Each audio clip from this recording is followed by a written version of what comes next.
চামটায় যুবকের অস্বাভাবিক মৃত্যুতে চাঞ্চল্য, উঠে আছে একাধিক সম্ভাব্য কারণ। সিতাই ব্লকের চামটা গ্রামের গুঞ্জুরিচড়া এলাকায় এক যুবকের অস্বাভাবিক মৃত্যুকে ঘিরে চাঞ্চল্যের সৃষ্টি হয়েছে। মৃত যুবকের নাম চন্দ্রকান্ত বর্মন, বয়স 33। পরিবার সূত্রে জানা গেছে, আজ দুপুরে ফাঁকা বাড়িতে গলায় ফাঁস লাগিয়ে আত্মঘাতী হন তিনি। পরিবারে বাবা মা ও তিনি মিলিয়ে ছিল 3 সদস্যের ছোট্ট পরিবার। 2 দিদি থাকলেও তারা বিবাহিত। স্থানীয়দের মতে, চন্দ্রকান্ত দীর্ঘদিন ধরেই বিয়ের জন্য পাত্রী খুঁজছিলেন, কিন্তু একাধিকবার সম্বন্ধ ভেঙে যাওয়ায় মানসিকভাবে ভেঙে পড়েন তিনি। বাড়ি সীমান্ত অঞ্চলে হওয়া এবং মাথায় চুল না থাকার কারণে একাধিক প্রস্তাব বাতিল হয়েছে বলেও জানা যায়। জানা গেছে, চন্দ্রকান্ত পেশায় ভিন রাজ্যে কর্মরত থাকলেও সম্প্রতি বাড়ি ফিরে কৃষিকাজে বাবাকে সহায়তা করেছিলেন। তার আচরণে গত কয়েকদিন ধরে অবসাদগ্রস্ততার ছাপ লক্ষ্য করেছিলেন প্রতিবেশীরা। অন্যদিকে এলাকায় গুঞ্জন রয়েছে, এক তরুণীর সঙ্গে তার প্রেমের সম্পর্ক ছিল, যা কোনো কারণে শেষ হয়ে যায়। সেই আঘাতও হয়তো তার মানসিক অবস্থার অবনতি ঘটায়। তবে ঠিক কী কারণে এমন চরম সিদ্ধান্ত নিলেন তা এখনও স্পষ্ট নয়। এই নিয়ে গত 8 দিনের মাথায় সিতাই ব্লকে 3টি অস্বাভাবিক মৃত্যুর ঘটনা ঘটল। ঠিক গতকাল সিতাইয়ের শিলদুয়ার গ্রামে এক যুবক মৃণাল বর্মন, যার বয়স 28, আত্মঘাতী হন। সেখানেও প্রেম ঘটিত জটিলতা ছিল কেন্দ্রবিন্দুতে।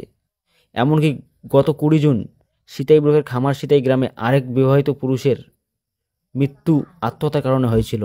বারবার এমন মর্মান্তিক ঘটনার পুনরাবৃত্তি এলাকাবাসীকে ভাবিয়ে তুলছে।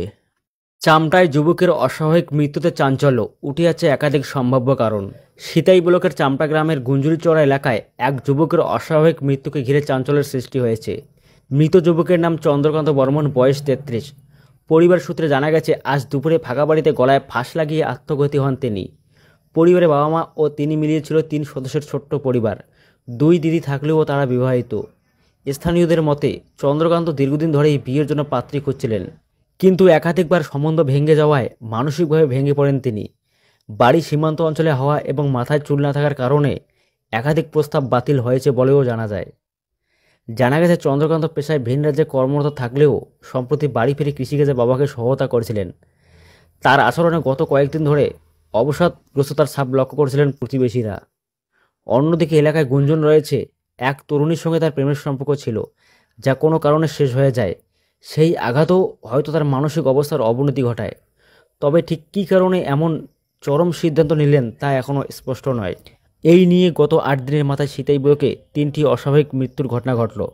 ঠিক গতকাল সিতাইয়ের শিলদুয়ার গ্রামে এক যুবক মৃণাল বর্মন, যার বয়স 28, আত্মঘাতী হন। সেখানেও প্রেম ঘটিত জটিলতা ছিল কেন্দ্রবিন্দুতে। এমনকি গত 20 জুন সিতাই ব্লকের খামার সিতাই গ্রামে আরেক বিবাহিত পুরুষের মৃত্যু আত্মহত্যার কারণে হয়েছিল। বারবার এমন মর্মান্তিক ঘটনার পুনরাবৃত্তি এলাকাবাসীকে ভাবিয়ে তুলছে।